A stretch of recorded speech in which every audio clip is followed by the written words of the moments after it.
Bonjour, bienvenue dans l'Instant T, votre magazine d'actualité. C'est lundi et comme chaque lundi, nous recevons Ludovic Jean, journaliste à TBO, pour faire le point sur les événements sportifs du week-end. Mais avant, retour sur l'actualité du Finistère.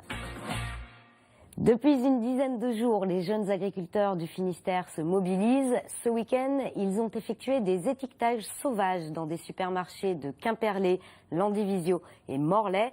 L'objectif de ces opérations coup de poing est d'alerter les consommateurs sur l'indication d'origine de la viande. Les explications avec Guy Abalin. Samedi dernier, les jeunes agriculteurs du Finistère ont de nouveau investi un supermarché. Et cette fois, un centre commercial morlaisien a été pris pour cible. Donc c'est mis origine Union Européenne. Donc on n'a pas l'origine de porc, on ne sait pas d'où ça vient. Donc ce qu'on fait, on se type avec viande de nulle part. Voilà ce qu'on va faire. Donc voilà, sur les simples croque-monsieur, on n'a pas l'origine de la viande.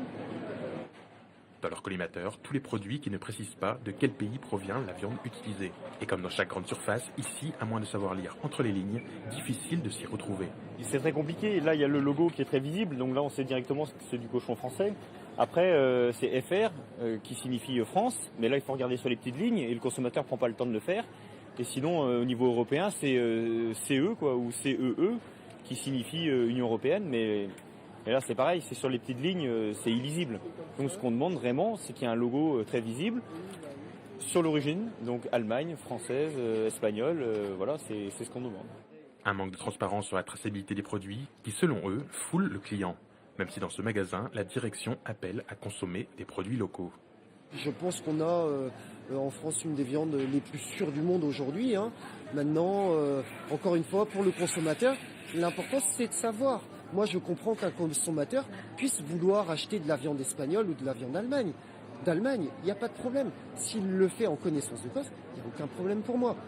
Il a le droit de ne pas vouloir du cochon que je produis moi dans mon élevage. Chacun est libre d'acheter ce qu'il veut. Maintenant, aux transformateurs de mettre les choses en œuvre pour que le consommateur soit informé. Dans un contexte économique tendu, les éleveurs de porc du Finistère attendent une réponse rapide des industriels et de la grande distribution et promettent de durcir leurs mouvements si rien n'est fait. Depuis ce week-end, Douarnenez vit au rythme des gras. Le carnaval Penne-Sardine réunit jusqu'à mercredi des milliers de fêtards. Une tradition immanquable pour certains douarnenistes, comme a pu le constater Guy Abalin. Depuis 15 ans, chaque année, c'est la même chose. Pour les gras, l'appartement de Françoise est pris d'assaut. C'est ici qu'elle et deux de ses amis, tous trois enfants de Douarnenez, préparent leur tenue pour le carnaval. Et ça ne se voit pas du premier coup d'œil, mais pour cette édition, ils ont choisi le thème de la fête foraine. En tout, ils seront une trentaine. C'est mon manège. Je fais partie du manège de Monsieur Cucu, le grand 8 de Monsieur Cucu. Donc, préparer les jambes, parce que mes jambes faut qu'elles tiennent quand même. Donc je vais faire battleuse, balancer le pompon dans la foule, dire aux gens de venir sur les manèges. Enfin, je fais partie de celles qui aiment bien aller discuter avec les gens, parce que nous on trouve que le défilé il doit être interactif en fait. Si c'est que pour montrer et pas s'amuser avec le monde, c'est pas drôle. Et je pense que ma première panoplie, ouais c'est ça, je dois avoir 4 ans, j'étais en majorette. Et depuis j'ai dû rater une année où j'étais en Afrique et on a réussi à faire les gras en Afrique quand même, parce qu'on peut pas s'en plus. Et toutes les idées sont bonnes à prendre pour des tenues qu'ils mettent un point d'honneur à créer eux-mêmes, avec pour chaque jour de fête un costume différent. Il faut chercher, il faut trouver, être à peu près original, sans être trop vulgaire. Et puis bon, on a un thème aussi. Et on a un thème, on essaye en général de faire un thème de façon à ce qu'on soit à peu près une petite bande qui fasse tout la même chose, le même déguisement. Ce seront les dernières paroles sérieuses de nos trois compères, car une fois arrivés chez Francis pour régler les derniers détails, tous sont entrés dans leur personnage. Moi j'ai toujours les mêmes sucettes, les mêmes bonbons, etc. Et ma fille, et cette année j'en... Attends un peu, j'allais sur les tasses. Mais tais-toi, non. Il y a la télé ici, il y a le poste qui est venu ici. Moi j'en ai marre, elle veut toujours que me faire travailler. Moi je peux jamais aller sur les tosses, j'en ai marre. Une dernière répétition dans la rue pour régler la synchronisation du manège et c'est parti pour le défilé.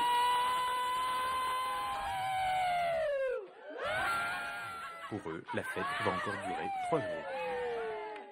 Et si vous n'allez pas à Douarnenez, une idée de sortie familiale originale à présent en cette période de vacances scolaires, direction le Morbihan où 4 médiathèques du pays de Vannes accueillent des expositions et ateliers autour du pop-up. Reportage Fanny Coconnier de TB Sud. C'est un univers fait de magie et de poésie dans lequel il faut entrer avec les yeux grands ouverts et un peu de délicatesse. Bienvenue dans l'univers du pop-up, ces livres animés qui dépassent les frontières de l'imagination. Ce sont ces livres à part que le programme culturel de l'agglomération vantaise fait découvrir pendant 3 mois. 4 médiathèques accueillent expositions, conférences, dédicaces et ateliers jusqu'au printemps. Ça fait des années moi que je travaille avec les médiathèques sur la programmation culturelle. Je me disais mais ces petits trésors de livres pop-up on les voit jamais. Et alors on l'a compris là lors de la conférence parce qu'ils sont fragiles et forcément on peut pas les laisser à disposition du public comme ça. Et on s'est dit qu'à travers un programme d'animation culturelle, on pourrait les présenter, les manipuler et aussi encourager les gens à fabriquer leur pop-up. Ce samedi, c'est à Arradon que se sont retrouvés les passionnés. Julien Laparade, libraire brestois, collectionneur de pop-up, a entraîné une trentaine de têtes blondes et blanches dans son univers. Ça me passionne parce que je vois l'engouement que ça procure chez les gens. Je vois dans leurs yeux un très beau regard qui est la fort rappel des souvenirs d'enfance. Et ça me plaît parce que c'est intergénérationnel. J'adore réunir les publics larges, des publics qui sont des geeks, des publics plus âgés, des jeunes générations.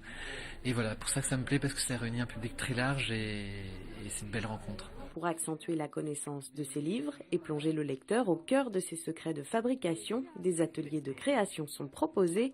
Les médiathèques d'Elvin, Plescope et Saint-Avé en proposent dans les semaines à venir. Et on passe à l'agenda sportif maintenant. Ludovic, bonjour. Bonjour Gwen. Alors comme chaque week-end, vous avez arpenté les salles de sport du Finistère. Et pour commencer, parlons hockey sur glace avec la belle performance des Albatros ce week-end à Brest. Oui Gwen, c'était vendredi soir, la dernière journée de la saison régulière de Ligue Magnus. Il fallait que les Albatros s'imposent face à Dijon et que dans le même temps, Lyon et Caen ne gagnent pas. Eh bien, je vous le donne en mille. Lyon et Caen ont perdu et Brest a gagné. On va le voir en image. Victoire. 3-1 face au Duc de Dijon dans un Rinklaar Stadium plein à craquer. Les Albatros qui vont rapidement ouvrir la marque après 30 secondes de jeu grâce à Michal Dian. Vladimir Holik double la mise à la 14e minute.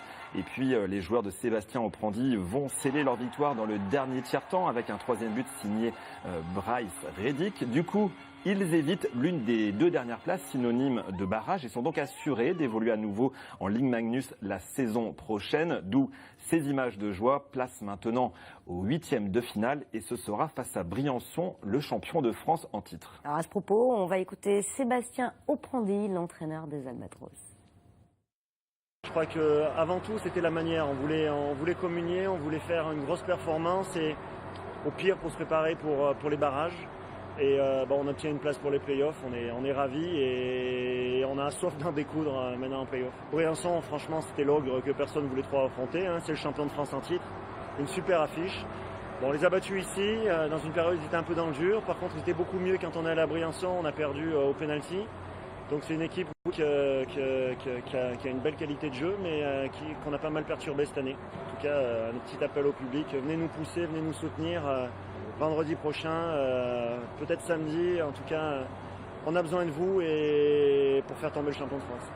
Alors Ludovic, la semaine s'annonce chargée pour les Albatros. Effectivement, ça va se jouer en fait au meilleur des 5 matchs. La première équipe à 3 victoires se qualifie pour les quarts de finale. Alors match 1 et 2 mardi et mercredi à Briançon, match 3 et peut-être 4 du coup vendredi et samedi à Brest. Et puis en cas d'égalité 2 partout, il y aura un match décisif mardi en 8 à Briançon. Donc il y a un vrai appel aux supporters. Oui, pour le week-end prochain au Rinklaar.